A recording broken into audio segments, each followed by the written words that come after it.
비행기를 탈 때 아이디가 필요합니다. 비행기 표만 샀다고 해서 공항에 갔다가는 낭패를 봅니다. 뭐가 있어야 됩니까? 아이디가 있어야 돼요. 우리가 해외로 갈 때도 마찬가지입니다. 그 비싼 비행기 표를 샀는데 비행기를 못 탈 경우가 있습니다. 아이디가 없으면, 패스포드가 없으면 비행기 탈 수 없습니다. 우리에게 삶에 있어서 가장 필요한 것 중에 하나가 아이디입니다. 아이디. 내가 누구냐는 거죠. 우리 신앙의 삶도 그렇습니다. 우리가 하나님 앞에 내가 어떤 존재이냐, 나의 정체성을 하는 것이 너무나 중요합니다. 어디에서 살든지 어떤 모습으로 살든지 내가 하나님 앞에서 누구냐, 우리는 늘 그 정체성을 확인하고 내가 하나님의 아들이요 하나님의 딸로서 하나님의 자녀로서 하나님 나라의 백성으로서 그 영적인 정체성을 늘 확인하고 그 정체성에 맞는 삶으로 하나님 앞에 살아드리는 은혜가 있어야 할 줄로 믿습니다.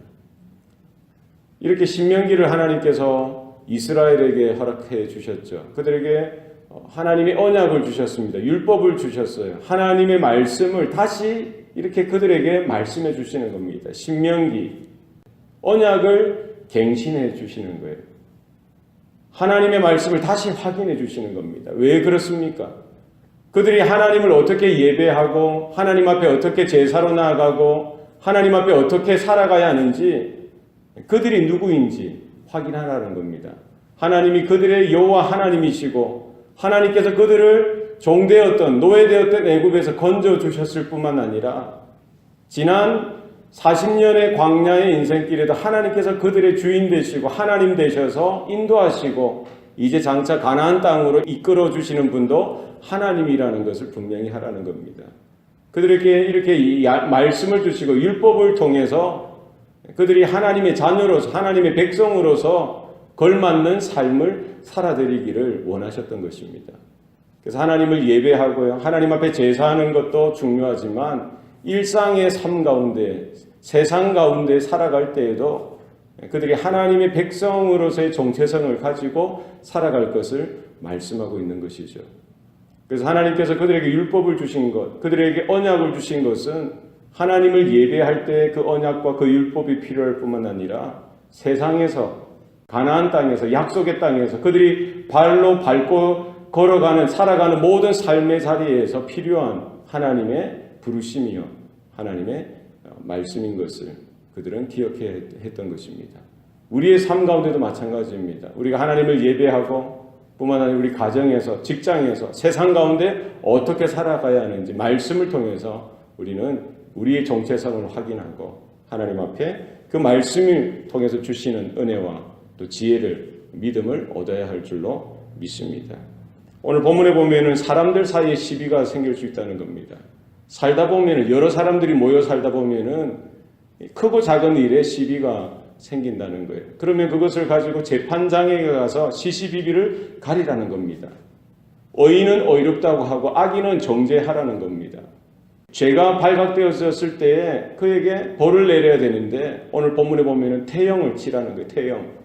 우리나라에도 옛날에 이런 도둑질을 한다든지 이런 여러 가지 죄를 범했을 때 포도청에 가서 그 죄가 낱낱이 밝혀지면은 곤장을 때리죠. 곤장. 5대를 쳐라, 10대를 쳐라, 50대를 쳐라. 오늘 본문 말씀에도 하나님께서 이런 태형에 대한 것을 또 말씀해 주시는 겁니다.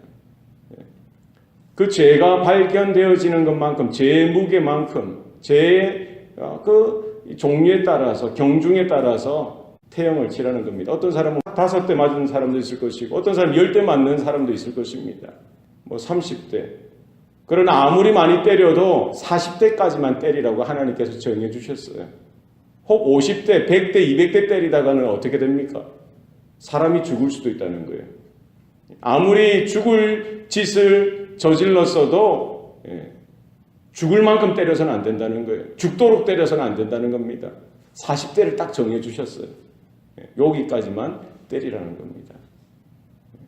그래서 이스라엘 그 공동체 가운데 하나님께서 정해주신 그 40대 이렇게 카운트를 하나 하지 않습니까? 1대, 2대, 3대, 4대. 카운트를 잘못할 수도 있죠. 그러니까 서너 대 더 때릴 수도 있는 거예요. 한 대가 더 들어갈 수도 있는 거. 그래서 그들은 40의 하나 가만매를 때린 거예요. 전통적으로. 하나님께서 이렇게 율법을 주셨기 때문에 잘못 계산하다가 더 때릴 수 있기 때문에 40의 하나 가만매를 때리곤 했습니다.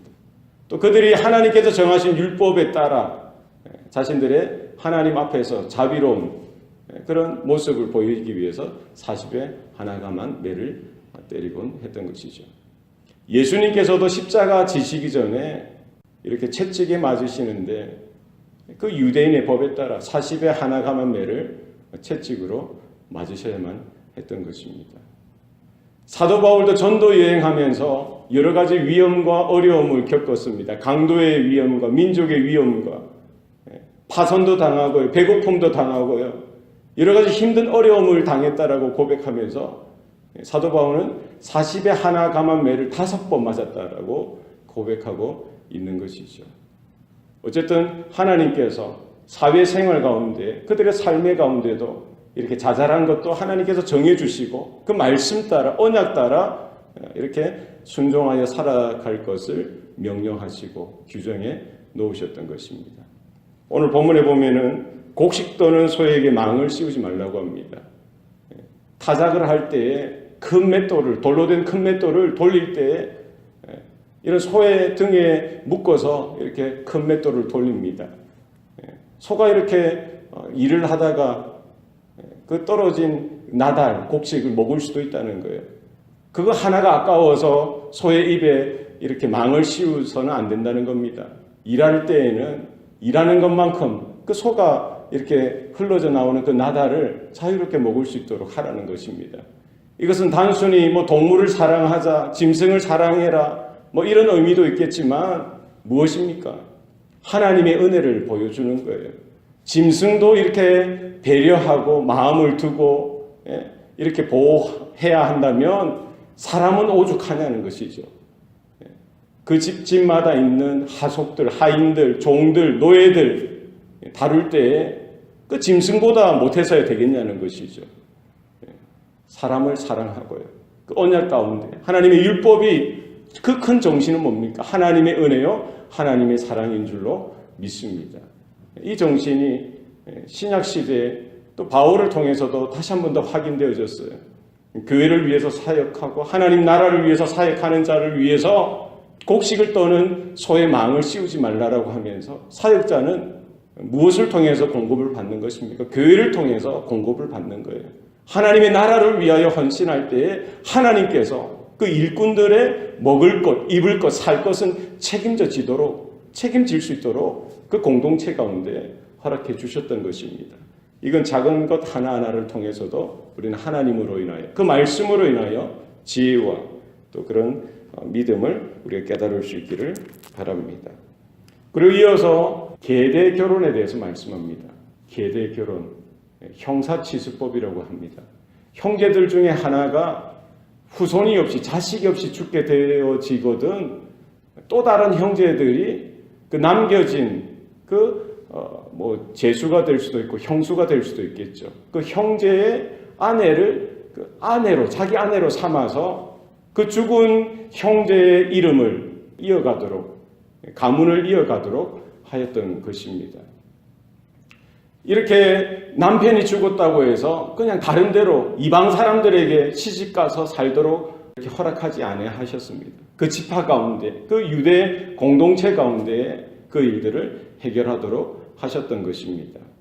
이것은 무엇입니까? 유대인으로서, 히브리 백성으로서, 하나님 나라의 백성으로서의 정체성을 이어가라는 겁니다.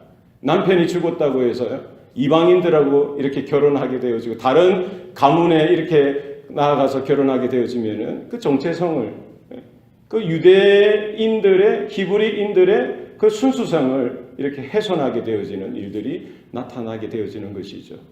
우리 신앙도 마찬가지입니다. 우리의 믿음도 마찬가지입니다. 우리가 세상과 짝해서는 안 되는 거예요. 하나님 나라의 언약 가운데 거하여서 교회를 떠나서는 안 되고요. 그 믿음을 떠나서는 안 되고 믿음의 공동체 가운데서 우리가 하나 되어져서 하나님의 부르심을 끝까지 우리가 유지하고 또 이렇게 어려움 있는 자들, 필요가 있는 자들을 우리가 돌보고 하나님 앞에 세우는 그런 일들이 있어야 할 줄로 믿습니다. 그리고 경제 생활도 마찬가지입니다. 장사하는 사람들, 저울을 두 가지 종류의 저울을 사용하지 말라는 겁니다. 어떤 것은 주머니에 보면 저울 추가 두 가지예요. 큰 것도 있고 작은 것도 있더라는 거예요. 자기가 살 때는 작은 것으로 하고 또 자기가 팔 때는 큰 것으로 재어서 이렇게 거짓으로, 그건 사기죠. 거짓으로 행해서는 안 된다는 겁니다. 정직하게, 경제생활도 정직하게 하라는 거예요. 장사하는 것도, 사업을 하는 것도, 비즈니스를 하는 것도 우리는 하나님 앞에서 하나님 말씀 가운데, 언약 가운데 우리가 이렇게 정직하게 하는 것 필요합니다. 이것은 바른 생활, 그냥 윤리나 도덕적인 삶을 위해서가 아니라 모든 삶의 영역 가운데 우리는 하나님의 부르심이 있다는 것이고 하나님께서 그 자리에 함께 하신다는 것이고 하나님께서 보고 계신다는 사실을 우리는 깨달아야 합니다. 우리가 비록 이렇게 작은 것에 혹은 큰 것에 손해를 본다고 할지라도 정직하게 우리 가정을 꾸리고 우리 비즈니스를 꾸리고 교회를 우리가 이렇게 섬기고 운영해가는 이런 믿음이, 지혜가 우리 가운데 있어야 할 줄로 믿습니다. 우리의 삶 가운데 하나님은 살아계시고요.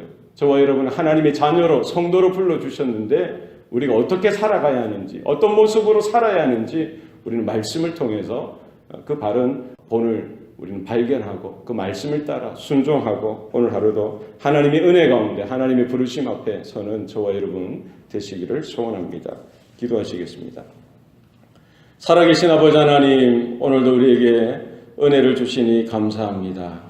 하나님의 자녀로 불러주셨사온데 우리가 세상에 속한 자들이 아니라 하나님 나라에 속한 자들임을 늘 언제나 기억하고 또 우리가 깨달을 수 있도록 도와주시옵소서. 마귀의 자식이 아니라 하나님의 자녀요 하나님의 백성인 것을 기억하게 하여 주셔서 우리의 삶까지도 우리의 생활까지도 하나님의 기뻐하시는 귀한 시간들, 우리의 삶이 우리의 모습이 되어질 수 있도록 도와주시옵소서. 어떻게 하는 것이 하나님 보시기에 합당한 것인지, 어떻게 살아가는 것이 하나님 앞에 기쁨이 되어지고 하나님이 원하시는 뜻인지 늘 언제나 돌아보며 생각하며 기억하며 하나님의 말씀 가운데 우리의 삶을 얹어드리고 우리의 모든 형편과 상황들을 그 말씀 가운데 비춰볼 수 있도록 하나님 우리에게 지혜도 주시고 믿음도 주시고 은혜도 더하여 주시옵소서. 감사드리고 예수님 이름으로 기도합니다. 아멘.